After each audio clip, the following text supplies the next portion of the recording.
안녕하세요. 미세영입니다. 오늘 소개하는 책은 데이먼 자하리 아데스 작가의 절제할 용기입니다. 국일 미디어에서 나온 책입니다. 스트레스 없이 원하는 것을 얻을 수 있다면 얼마나 좋을까요? 이 책의 저자는 뇌과학과 심리이론을 기반하여 삶을 드라마틱하게 변화시키는 인식의 툴을 알려주는데요. 일상에 즉시 적용해 볼 수 있는 실천 사항들로 구성되어 있습니다. 저자는 절제의 시스템을 통해 스트레스 없이 원하는 목표를 이뤄가고 있다고 하는데요. 이 책에서는 절제의 원칙, 절제력을 키우기 위한 10단계, 절제력 유지로 나눠 소개합니다. 정시에 출근하기 위해 매일 일찍 일어나기, 집을 깨끗이 하기 위해 매주 청소하기, 살찌는 것을 방지하기 위해 정크푸드 멀리하기, 마음 상태를 향상시킬 수 있도록 자기계발서 읽기, 모두 실제 생활에서 절제가 이루어지는 예시인데요. 토마스 카라일은 목표가 없는 사람은 방향키 없는 배와 같다고 했습니다. 당신이 진정으로 원하는 목표가 있다면 우선 왜라는 이유를 확실하게 파악해야 합니다. 절제력의 완성은 익숙한 루틴, 바로 습관입니다. 우린 새로운 습관을 기르는 것을 어려워하지요. 오늘은 자신이 원하는 목표를 이루기 위해 적용할 수 있는 절제력 향상 10단계와 그중 왜라는 이유를 확실하게 파악하라 부분을 소개해 드릴게요. 잘 들어보시고 적용해 보시기 바랍니다. 절제력 향상 10단계 1단계 작지만 달성 가능한 목표를 세워라. 절제력을 기르는 데는 장기적인 목표도 중요하지만 단기적인 목표를 세우는 것 역시 중요합니다. 단기적인 목표는 지금 바로 달성할 수 있는 대상이기에 당신에게 목표 달성의 경험과 동기부여를 선사합니다. 또한 단기적인 목표는 당신이 제대로 나아가고 있는지에 대한 빠른 피드백을 제공해 줍니다. 장기적인 목표는 단기적인 목표로 단계화시키는 것을 최우선에 두고 그에 맞춰 행동을 취합니다. 2단계, 성취도를 체계적으로 측정하라. 전설적인 경영 컨설턴트 피터 드러커는 측정할 수 없는 것은 개선될 수 없다고 말했습니다. 당신의 진전 상황을 정기적으로 점검해야만 당신의 행동과 결정이 올바른지 알 수 있습니다. 이로 인한 개선이 반복되면 목표 달성을 위한 행동과 결정을 내리는 당신의 의지를 뒷받침해 줍니다. 3단계, 왜라는 이유를 확실하게 파악하라. 이유가 없으면 절제도 없습니다. 어떤 일을 왜 성취하길 원하는지 확실하게 파악해 두세요. 왜 하는지 알면 포기하고 싶은 유혹에 직면해도 계속 앞으로 나아갈 힘을 갖게 됩니다. 왜 하는지를 알면 순간적인 충동을 이겨내고 종국적으로 더 큰 보상을 얻을 수 있는 동기부여를 받을 수 있습니다. 4단계, 내적 외적 저항을 극복하라. 절제력을 키워나가다 보면 저항에 직면하게 됩니다. 부정적인 감정인 내적 저항과 산만한 주위 환경인 외적 저항 모두 장애물입니다. 내적 저항은 안 좋은 상황을 피하고자 하는 감정적 동기에 연계시킴으로써 극복하세요. 외적 저항은 타인과의 접점을 끊거나 주변 환경을 정리하는 외부와의 경계선을 설정하고 유지함으로써 이겨내세요. 5단계, 무엇을 희생할지 명확하게 인식하라. 절제력을 키우려면 희생이 필요하다는 사실을 인정하고 무엇을 희생시킬지를 알아야 합니다. 지금이 됐든 미래가 됐든 무언가 비용을 치러야 한다는 점을 명심하기 바랍니다. 목적을 이루기 위해 무엇을 희생해야 할지를 정리하고 스스로에게 기꺼이 그것을 희생시킬 것인지 질문해 보세요. 그래야 절망스러운 상황에서도 절제를 계획하고 실행할 수 있습니다. 6단계, 10 규칙으로 유혹을 이겨내라. 감정은 충동과 욕구가 제멋대로 날뛰게 허용합니다. 왜냐하면 감정은 미래보다 현재의 우선순위를 두어 가장 빠르게 보상받을 수 있는 길을 추구하기 때문입니다.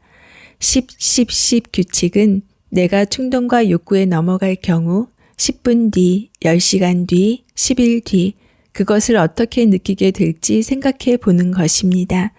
이는 이성적이고 목표 지향적인 결정을 할 수 있도록 당신의 감정을 일시적으로 억누릅니다. 10 규칙을 반복하면 우리로 하여금 장기적인 관점을 갖게 하여 절제를 지키기 쉽게 만듭니다.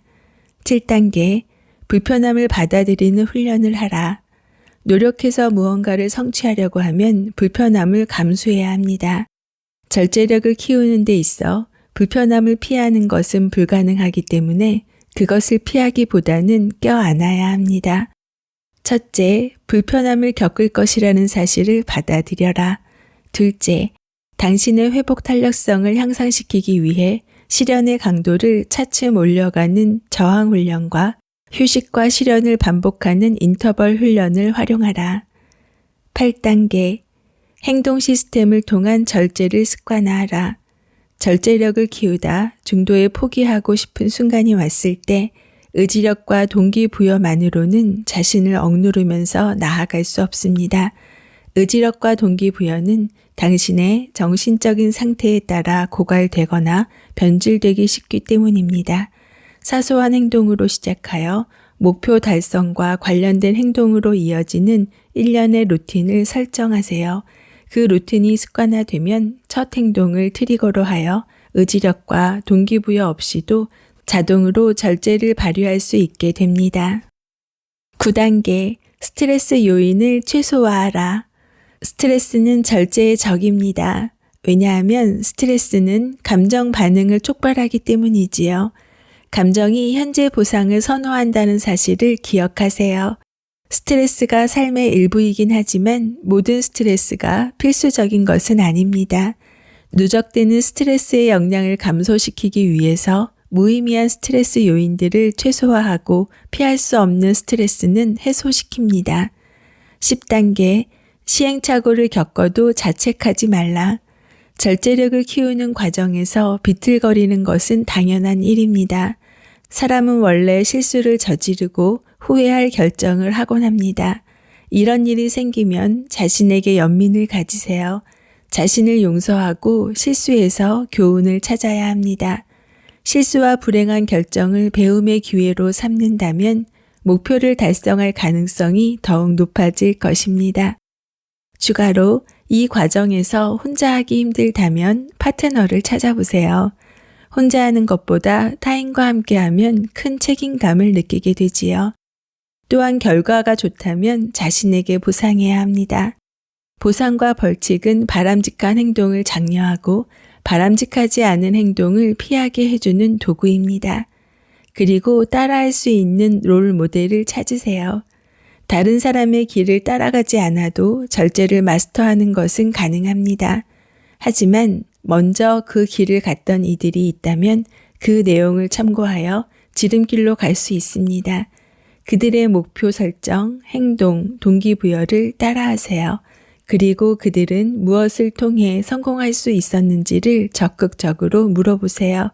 좋은 롤모델은 실수를 하더라도 그것을 극복함으로써 성공에 이르는 로드맵을 당신에게 알려줄 것입니다. 왜라는 이유를 확실하게 파악하라.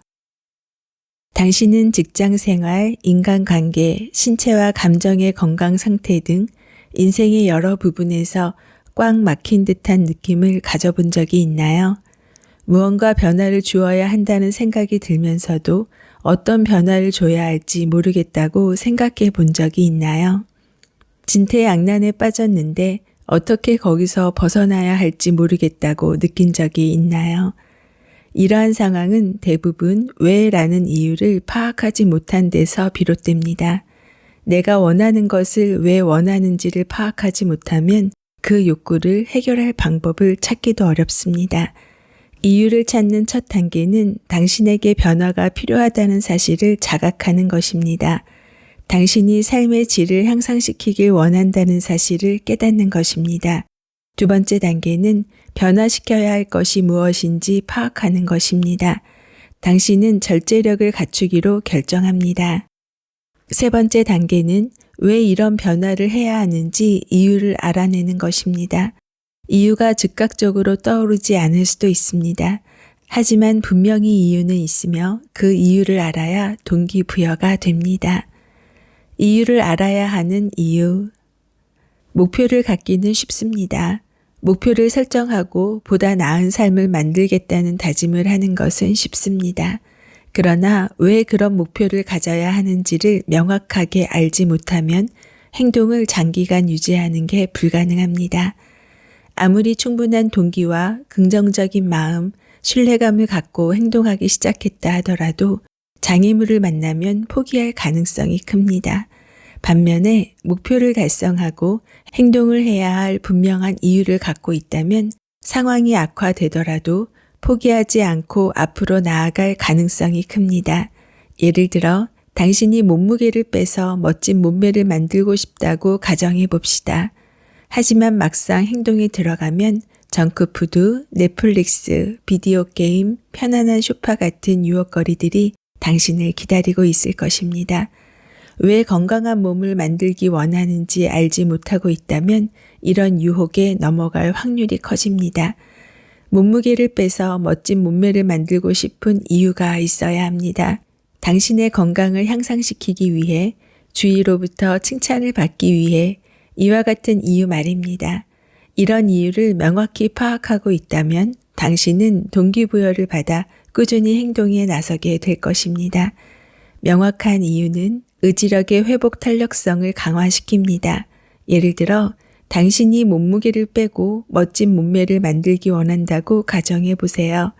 당신이 멋진 몸매를 만들어야 할 이유를 파악하지 못하고 있으면 고갈된 의지력이 좀처럼 회복되지 않습니다.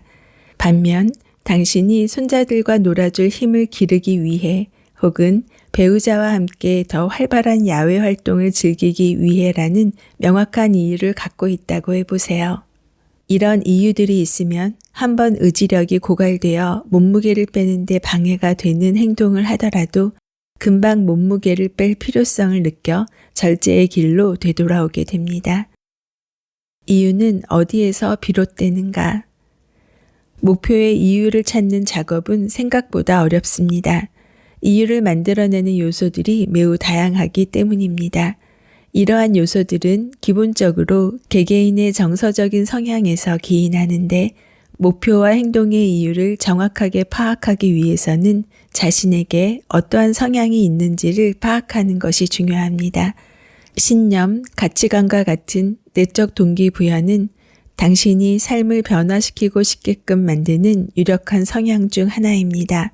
아마도 당신은 자신의 신념과 가치관에 맞지 않는 현실에서 탈피하기 위해 삶의 진로를 수정하길 원하고 있을 것입니다.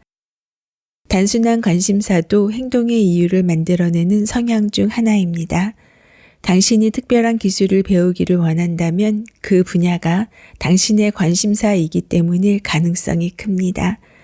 당신의 재능도 큰 역할을 할 것입니다. 당신이 특정한 행동이나 활동을 능숙하게 해냈기 때문에 혹은 해낼 수 없기 때문에 그걸 마스터하길 원하고 있을 수 있습니다. 깊은 인간관계와 유대관계를 만들고 싶은 마음도 행동의 이유를 만들어낼 수 있습니다. 특정 사람에게 특별한 주의를 기울이고 싶은 이유의 기저에는 대개 이런 성향이 자리해 있습니다. 이 모든 성향들이 목표와 행동의 이유를 만들어낼 수 있습니다. 당신이 유혹에 빠지지 않고 절제를 발휘하게 하는 동기로 작용할 수 있는 것입니다. 어떤 성향들은 우리의 정신에 강력한 영향력을 미치면서도 의식의 표면 아래 숨어 있어 존재를 인식하기가 어렵습니다. 처음에는 그 성향의 존재를 알아채지 못하다가 시간이 지날수록 그것이 당신의 삶에 큰 영향을 미치고 있다는 것을 깨닫기 시작합니다. 그렇다면 실제로 내가 원하는 목표를 촉발시킨 내 안의 성향은 무엇일까요? 그 실마리를 찾고자 한다면 다음과 같은 질문들에서 단서를 얻을 수 있습니다. 변화시키고자 하는 가장 핵심적인 가치가 무엇인가? 어떤 결과를 얻기 원하는가? 왜 그런 결과를 얻기 원하는가? 변화를 통해 원하는 결과를 얻어낸다면 어떤 상황이 될 거라고 생각하는가? 아무것도 하지 않으면 어떤 상황이 될 거라고 생각하는가? 변화를 만들어낸다면 나는 어떤 이득을 누리게 되는가? 그 이득이 변화를 추구하는 데 들어가는 비용보다 큰가? 아무것도 하지 않으면 나는 어떤 대가를 치러야 하는가? 그 대가가 변화하기 위해 들어가는 비용보다 큰가? 내가 바라는 결과가 이루어지면 기쁘겠는가? 기대하는 결과가 나의 가치관, 신념, 이상적인 자기 이미지에 부합하는가? 이 질문들에 대답한 후에 그 결과를 활용해 다음과 같은 문장으로 완성해 보세요. 나는 어떠어떠한 이유 때문에 이렇게 변화할 것이다. 예를 들어 다음과 같이 완성할 수 있습니다. 나는 손자들과 놀아주고 싶기 때문에 건강한 몸매를 만들겠다. 나는 낡은 컴퓨터를 대체할 새 컴퓨터를 사고 싶기 때문에 매주 돈을 모을 것이다. 나는 부모님이 나한테 중요하다는 점을 깨달았기 때문에 매주 토요일 부모님과 아침 식사를 함께 할 것이다. 목표와 행동의 이유를 한 문장으로 압축해서 표현하도록 하세요. 아무리 우아한 문장이라도 길이가 길면 절제력을 키우는데 도움되지 않습니다. 왜냐하면 그래야 당신이 언제든 기억하기 용이하기 때문입니다. 문장이 간단해야 항시 그 의미를 명확하게 인식하고 당신이 원하는 결과에 집중하면서 나아갈 수 있습니다. 또 문장이 간단해야 원하는 과정에 맞게 나아가고 있는지 쉽게 확인할 수 있습니다.